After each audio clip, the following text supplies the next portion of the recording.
माँ अन्नपूर्णा व्रत कथा। माँ अन्नपूर्णा माता का महाव्रत मार्गशीर्ष मास के कृष्ण पक्ष पंचमी से प्रारंभ होता है और मार्गशीर्ष शुक्ल षष्ठी को समाप्त होता है। यह उत्तम व्रत 17 दिनों का होता है और कई भक्त 21 दिन तक भी पालन करते हैं। माँ अन्नपूर्णा माता के महाव्रत की कथा। एक समय की बात है, काशी निवासी धनंजय की पत्नी का नाम सुलक्षणा था। उसे अन्य सब सुख प्राप्त थे, केवल निर्धनता ही उसके दुख का एकमात्र कारण था। यह दुख उसे हर समय सताता रहता था। एक दिन सुलक्षणा पति से बोली, स्वामी आप कुछ उद्यम करो तो काम चले। इस प्रकार कब तक काम चलेगा? सुलक्षणा की बात धनंजय के मन में बैठ गई और वह उसी दिन विश्वनाथ शंकर जी को प्रसन्न करने के लिए बैठ गया और कहने लगा, हे देवादिदेव विश्वेश्वर, मुझे पूजा पाठ कुछ नहीं आता, केवल आपके भरोसे बैठा हूँ। इतनी विनती करके वह 2-3 दिन भूखा प्यासा बैठा रहा। यह देखकर भगवान शंकर ने उसके कान में अन्नपूर्णा अन्नपूर्णा अन्नपूर्णा इस प्रकार 3 बार कहा। यह कौन क्या कह गया, इस सोच में धनंजय पड़ गया कि मंदिर से आते ब्राह्मणों को देखकर पूछने लगा, पंडित जी अन्नपूर्णा कौन है? ब्राह्मणों ने कहा, तू अन्न छोड़ बैठा है सो तुझे अन्न की ही बात सूझती है। जा घर जाकर अन्न ग्रहण कर। धनंजय घर गया, स्त्री से सारी बात कही। वह बोली, नाथ चिंता मत करो, स्वयं शंकर जी ने यह मंत्र दिया है, वे स्वयं ही खुलासा करेंगे। आप फिर जाकर उनकी आराधना करो। धनंजय फिर जैसा का तैसा पूजा में बैठ गया। रात्रि में शंकर जी ने आज्ञा दी और कहा, तू पूर्व दिशा में चला जा।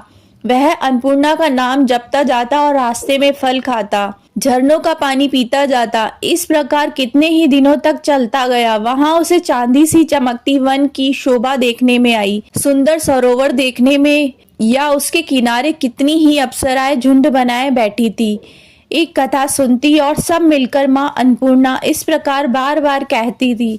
यह मार्गशीर्ष मास की उजेली रात्रि थी और आज से ही व्रत का आरंभ था। जिस शब्द की खोज करने वह निकला था वह उसे वहां सुनने को मिला।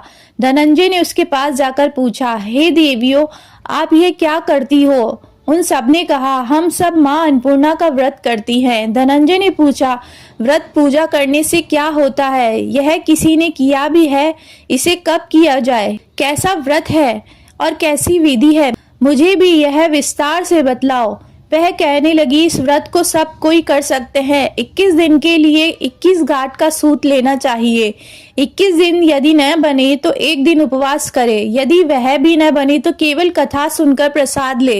निराहार रहकर कथा कहे। कथा सुनने वाला कोई ना मिले तो पीपल के पत्तों को रख, सुपारी या धृत कुमारी वृक्ष को सामने कर, दीपक को साक्षी कर, सूर्य, गाय, तुलसी या महादेव को बिना कथा सुनाए मुख में दाना न डाले। यदि भूल से कुछ पड़ जाए तो एक दिवस फिर उपवास करे। व्रत के दिन क्रोध न करे और झूठ न बोले। धनंजय बोला, इस व्रत के करने से क्या होगा?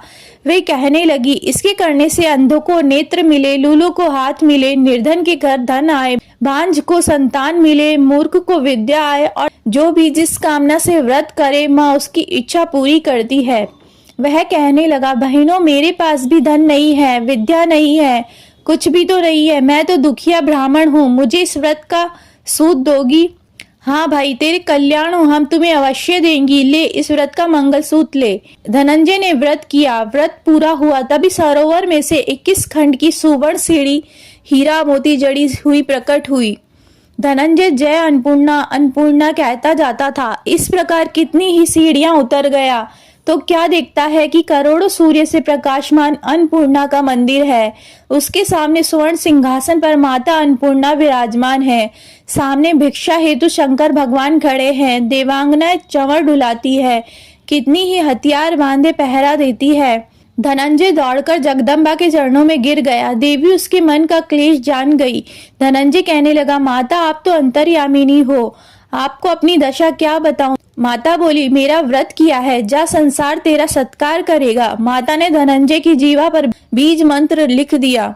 अब तो उसके रोम रोम में विद्या प्रकट हो गई। इतने में क्या देखता है कि वह काशी विश्वनाथ के मंदिर में खड़ा है। माँ का वरदान ले धनंजय घर आया। सुलक्षणा से सब बात कही। माता जी की कृपा से उसके घर में संपत्ति उमड़ने लगी। छोटा सा घर बहुत बड़ा गिना जाने लगा। जैसे शहद के छत्ते में मक्खियां जमा होती है, उसी प्रकार अनेक सगे संबंधी आकर उसकी बड़ाई करने लगे, कहने लगे कि इतना धन और इतना बड़ा घर, सुंदर संतान नहीं तो इस कमाई का कौन भोग करेगा। सुलक्षणा से संतान नहीं है, इसलिए तुम दूसरा विवाह करो। अनिच्छा होते हुए भी धनंजय को दूसरा विवाह करना पड़ा और सती सुलक्षणा को शोक का दुख उठाना पड़ा। इस प्रकार दिन बीतते गए। फिर अगहन मास आया। नए बंधन से बंधे पति से सुलक्षणा ने कहलाया कि हम व्रत के प्रभाव से सुखी हुए हैं, इस कारण ये व्रत छोड़ना नहीं चाहिए। यह माताजी का प्रताप है जो हमें इतने संपन्न और सुखी है। सुलक्षणा की बात सुन धनंजय उसके यहाँ आया और व्रत में बैठ गया। नई बहू को इस व्रत की खबर नहीं थी। वह धनंजय के आने की राह देख रही थी। दिन बीतते गए और व्रत पूर्ण होने में 3 दिवस बाकी थे कि नई बहू को खबर पड़ी। उसके मन में ईर्ष्या की ज्वाला दहकने लगी थी। सुलक्षणा के घर आ पहुंची और उसने वहां भगदड़ मचा दी। वह धनंजय को अपने साथ ले गई। नए घर में धनंजय को थोड़ी देर के लिए निद्रा ने हाथ दबाया। इस समय नई बहू ने उसका व्रत का सूत तोड़कर आग में फेंक दिया। अब तो माता जी का कोप जाग गया। घर में अकस्मात आग लग गई, सब कुछ जलकर खाक हो गया। सुलक्षणा जान गई और पति को फिर अपने घर ले आई। नई बहू रूठ कर पिता के घर जा बैठी। पति को परमेश्वर मानने वाली सुलक्षणा बोली, नाथ घबराना नहीं, माता जी की कृपा अलौकिक है। पुत्र कुपुत्र हो जाता है पर माता कुमाता नहीं होती। अब आप श्रद्धा और भक्ति से आराधना शुरू करो, वह जरूर हमारा कल्याण करेगी।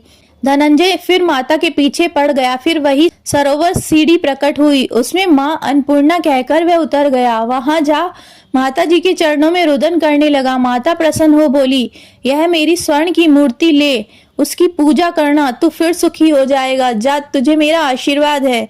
तेरी स्त्री सुलक्षणा ने श्रद्धा से मेरा व्रत किया है, उसे मैंने पुत्र दिया है। धनंजय ने आंखें खोली तो खुद को काशी विश्वनाथ के मंदिर में खड़ा पाया। वहां से फिर उसी प्रकार घर को आया। इधर सुलक्षणा के दिन चढ़े और महीने पूरे होते ही पुत्र का जन्म हुआ। गांव में आश्चर्य की लहर दौड़ गई। इस प्रकार उसी गांव के निसंतान सेठ के पुत्र होने पर उसने माता अन्नपूर्णा का मंदिर बनवा दिया। उसमें माता जी की मूर्ति धूमधाम से पधारी, यज्ञ किया और धनंजय को मंदिर के आचार्य का पद दे दिया। जीविका के लिए मंदिर की दक्षिणा और रहने के लिए बड़ा सुंदर सा भवन दिया। धनंजय स्त्री पुत्र सहित वहां रहने लगा। माता जी की चढ़ावे में भरपूर आमदनी होने लगी। उधर नई बहू के पिता के घर डाका पड़ा, सब लुट गया। वह भीख मांगकर पेट भरने लगे। सुलक्षणा ने ये सुना तो उन्हें बुला भेजा, अलग घर में रख लिया और उनके अन्न वस्त्र का प्रबंध कर दिया। धनंजय, सुलक्षणा और उसका पुत्र माता जी की कृपा से आनंद से रहने लगे। माता जी ने जैसे इनके भंडार भरे वैसे सबके भंडार भरना। जय अन्नपूर्णा माँ।